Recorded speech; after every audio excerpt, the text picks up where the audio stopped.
அனைவருக்கும் வணக்கம். அட்சய திருதை நாளில் ஏன் தங்கம் வாங்க வேண்டும்? அப்படி தங்கம் வாங்குவதால் என்ன சிறப்பு? அன்றைய நாளில் தங்கம் வாங்குவதை விட தங்கத்தை விற்பதால் என்னென்ன மாற்றங்கள் ஏற்பட போகிறது? கடைக்காரர்கள் ஏராளமான தங்க நகைகளை விற்று தீர்க்கிறார்களே, அதனால் அவர்களுக்கு பாதிப்பு ஏற்படுமா என்பதை சற்று விரிவாக பார்க்கலாம். முதலில் அட்சய திருதை என்றால் என்ன என்பதை பார்ப்போம். அட்சயம் என்று சொல்லக்கூடிய வார்த்தைக்கு பொருள் என்னவென்று பார்த்தால் குறையாதது, அழிவில்லாதது, பெருகுவது என்று பொருள்படுகிறது. குறையக்கூடிய அமைப்பு இந்த அட்சயத்திற்கு இல்லை. அல்ல குறையாத வளங்களை கொடுக்கும் ஒரு அமைப்பிற்கு பெயர்தான் அட்சயம் என்று சொல்லப்படுகிறது. திரிதை என்பது அமாவாசைக்கு பிறகு வரும் மூன்றாவது திதியாக பார்க்கப்படுகிறது. இந்த மூன்றாவது திதி என்பது விருத்தியை குறிக்கும், விரிவாக்கத்தை குறிக்கும், பெருக்கத்தை குறிக்கும், வளர்ச்சியை குறிக்கும். தொட்டகாரியம் அனைத்தும் வெற்றிகரமாக அமையக்கூடிய வளர்ச்சியை குறிக்கும் திதியாக மூன்றாவது திதி பார்க்கப்படுகிறது. இந்த இரண்டும் சேர்ந்ததுதான் அட்சய திரிதை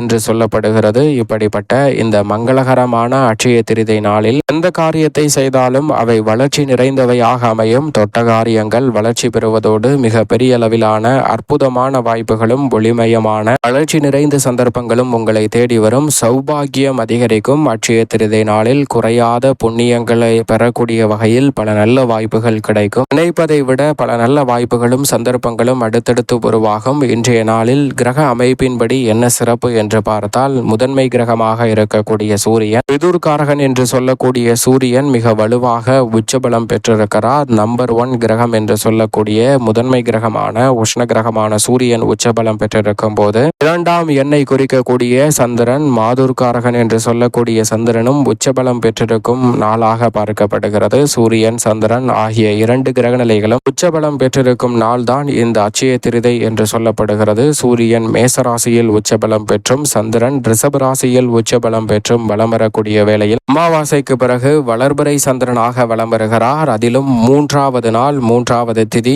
3 என்பது குருவை குறிக்கும் எண்ணாக பார்க்கப்படுகிறது. குரு பகவான் செல்வங்களை நிறைவாக நேர்வழியில் அள்ளி கொடுக்கக்கூடியவராக பார்க்கப்படுகிறார். அப்படிப்பட்ட 3 என்ற எண்ணும் அங்கு வருவதால் மிக வலுவாக உச்சபலம் பெற்று சூரியனும் சந்திரனும் இணைந்திருக்கும் போது குருவின் வல்லமையும் வெளிப்படுவதால் அன்றைய நாளில் உறுதியாக எந்த ராசிக்காரர்களாக இருந்தாலும் தங்கம் வாங்குவது வளர்ச்சியை ஏற்படுத்தி கொடுக்கும். தங்கம் வாங்கும் போது 100 மடங்கு 1000 மடங்கு தங்கத்தை சேமிப்பதற்கான சாத்தியக்கூறுகள் உறுதியாகவே அன்றைய நாளில் கிடைக்கும். மங்களகரமான நாளாகவும் தொட்டது துலங்கும் வளர்ச்சி நிறைந்த நாளாகவும் அன்றைய நாள் உறுதியாகவே பார்க்கப்படுகிறது. எனவே தங்க நகையை வாங்கி சேமிக்க வேண்டும் என்று நினைக்கக்கூடியவர்களுக்கு உறுதியாகவே தங்கம் வாங்க உகந்த நாளாக இந்த அட்சய திருதை நாள் நிச்சயமாக பார்க்கப்படுகிறது. ஆனால் அதே வேளையில் நகை கடைக்காரர்கள் அன்றைய தினத்தில் ஏராளமான நகைகளை விற்று தீர்க்கிறார்களே, அப்படி நகைகளை விற்பதால் அவர்களுக்கு இழப்பு ஏற்படுமா என்று கேட்டால் நிச்சயமாக இல்லை. ஏனென்றால் அட்சய திருதை என்பது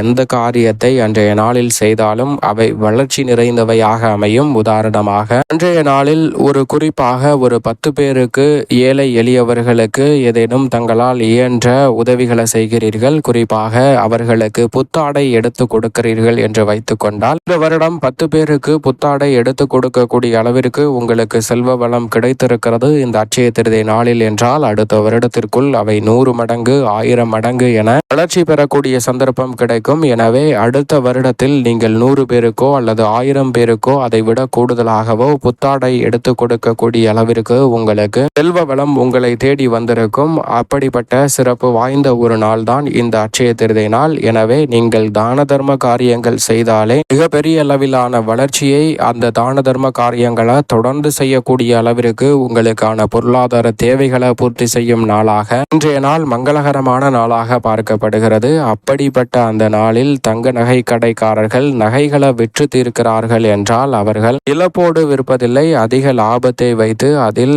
செய்குலி சேதாரம் என்ற பல விஷயங்களை உள்ளே நுழைத்து ஏற்கனவே இருக்கும் விலையை விட அதிக விலைக்கு லாபத்தில் விற்கும் போது அவர்களுக்கு அந்த லாபம் என்பது அதீதமாக கிடைக்கும். அப்படி கிடைக்கக்கூடிய அந்த லாபம் என்பது அட்சய திருதை நாள் என்பதால் அடுத்தடுத்து வரக்கூடிய நாட்களில் அதைவிட மென்மேலும் லாபம் உயரக்கூடிய யோகம்தான் கிடைக்கிறதே தவிர அவர்களுக்கு இழப்பு ஏற்படுவதற்கான சாத்தியக்கூறுகளே இல்லை. எனவேதான் கடைக்காரர்கள் முதல் வருடத்தை காட்டிலும் அடுத்தடுத்த வருடங்களில் அமோகமான லாபங்களை சந்திக்கக்கூடிய சந்தர்ப்பம் இந்த அட்சய திருதை நாளானது உருவாக்கி கொடுக்கிறது. சரியாக பயன்படுத்திக் கொள்ளுங்கள். அதே சமயம் தங்க நகை வாங்குவதாக இருந்தாலும் விற்பதாக இருந்தாலும் யோகத்தை கொடுக்கும் அற்புதமான நாளாக இந்த அட்சய திருதை பார்க்கப்படுகிறது. சரி, நான் போய் என்னிடம் இருக்கும் தங்க நகைகளை விற்று விடுகிறேன், அடுத்த வருடம் இன்னும் பல நகைகளை விற்கக்கூடிய அளவிற்கு வாய்ப்பு கிடைக்குமா என்றால் நிச்சயமாக கிடைக்கும். ஆனால் நீங்கள் போய் சாதாரணமாக விற்கும் போது நீங்கள் வைத்திருக்கக்கூடிய தங்க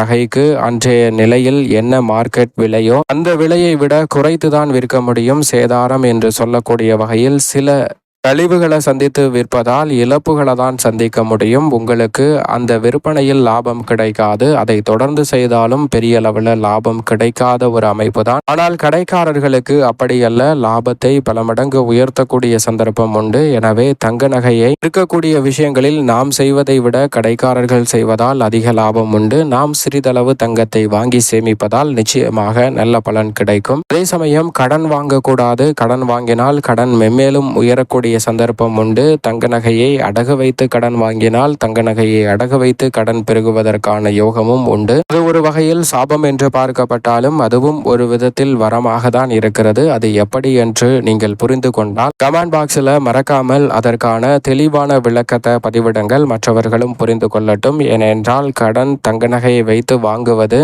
மேலும் தங்க நகையை வைத்து கடன் வாங்கக்கூடிய வகையில் வளர்ச்சி பெறக்கூடிய ஆளாக அமைவதால் கடன் சுமை அதிகரிக்கும். ஆனால் அதுவும் ஒரு வரமாக தான் இருக்கிறது என்பதை உணர்ந்து கொண்டால் சரி என்பதை கமெண்ட் பாக்ஸில் பதிவிடுங்கள். சரியாக புரிந்து கொண்டால் நிச்சயமாக ரெட் ஹார்ட்டை கமெண்ட் பாக்ஸில் மறக்காம பதிவிடுங்க. இப்படிப்பட்ட நாளில் தங்கம் வாங்கி சேமிப்பது நிச்சயமாக சிறப்பான பலனை கொடுக்கும். அதே சமயம் புராணங்களில் ஏராளமான நிகழ்வுகள் இன்றைய நாளில் நடைபெற்றிருக்கிறது. பாண்டவர்கள் வனவாசம் சென்றபோது அட்சய பாத்திரம் கிடைத்த நாளாக பார்க்கப்படுகிறது. முனிவர்களுக்கு வசதியிருக்கக்கூடிய வகையில் கிருஷ்ணரின் அட்சய பாத்திரம் கிடைத்த நாளாக அன்றைய நாள் பார்க்கப்படுகிறது. அதோடு மட்டுமல்லாது குஷேலனுக்கு செல்வ வளம் கிடைத்த நாளாகவும், பசியை தீர்க்கக்கூடிய வகையில் பல நிகழ்வுகள் நடைபெற்ற நாளாகவும், மகாலட்சுமி தோன்றிய நாளாகவும், ராமர் அவதரித்த நாளாகவும், அதோடு மட்டுமல்லாது குபேரனுக்கு செல்வத்தின் அதிபதியாக கிடைத்த நாளாகவும், வரம் கிடைத்த நாளாகவும் இன்றைய நாள் பார்க்கப்படுகிறது. இப்படி